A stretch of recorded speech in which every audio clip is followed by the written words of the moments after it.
Chance was a great kid. He was quick to laugh, he was quick to smile, he was quick to help other people. Loved playing practical jokes on his friends and his family, particularly on his little brother Randy. Delighted in help Randy learn to do things, and I recall him teaching his little brother how to shoot skeet the same year he was killed and whatnot. He was very active in the church,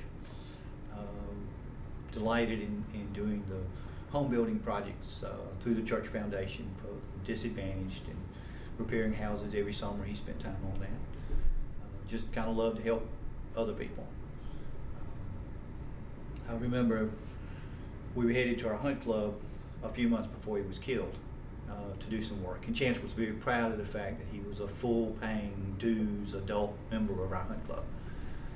And it just happened that he and I rode up in the truck. And we talked about the little things that you do, and the things that a 57-year-old man and a 23-year-old boy have in common are just kind of limited.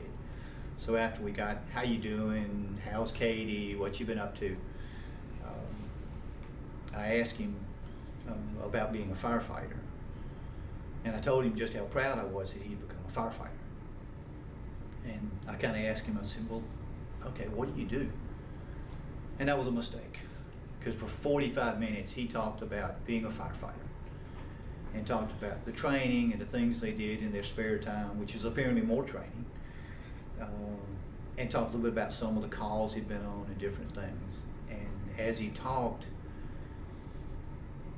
I kind of glanced at him and I got a little image in my mind of what he looked like, and you could see a little sadness in his eyes.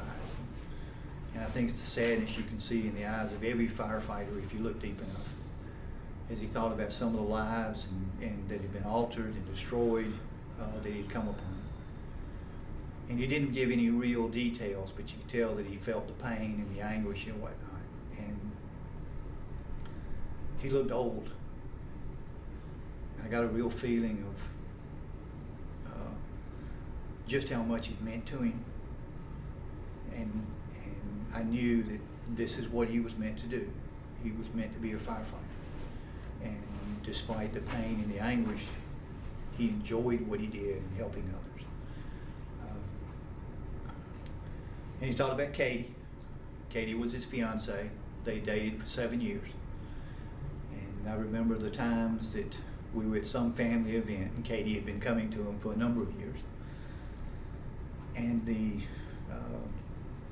looking back, I remember some little shared glances and whatnot, and you could tell that even sitting across the room, they'd share a thought or a comment, and some private little moment that the two of them had that, you know, the rest of us weren't privy to. And I remember that. Today I tell myself I'm not sure what the legal term is for a nephew's fiancée, but I know that Katie, his fiancée, the love of his life, is part of my family and always will be. And I kind of started out talking about what a great kid he was and whatnot. And as I think about one of the comforts to my family is all the things that he did and the people I've talked to since then. And the fact that he not only enhanced my life and family's life and his friends, but literally the thousands of people that he came in contact in his 23 years. The positive impact he had on all those people. And it's a blessing and it's a comfort to all of us in the family that he had that impact. And this happened in November of 2010, and a number of people asked us if it would be a real sad holiday season. And I told them, no, that's not the way Chance would have wanted it. Yeah, there were lots of moments of tears, but Chance wanted us to be happy. He wanted us to enjoy each other's company. So we laughed and shared a lot of pictures of Chance over the holidays, and we kept tissues handy because we all got teary-eyed and whatnot. And I kind of started by saying just what a great kid he was. And as I look back and think about him, he grew into a fine young man. And he grew into a man that I considered a hero. And he's a hero not just because he's a firefighter, because he exemplified all those qualities of a young man that you really want. And at the end of the day, I look at Chance and consider the fact that he was a great kid, he was a great man, He was an inspiration to all of us in my family. And while the tears come less and less often, the memories get sweeter and sweeter, we miss him terribly, but we'll never forget him. You know, he's truly one of my heroes, one of my family's heroes, and those are many other people I know.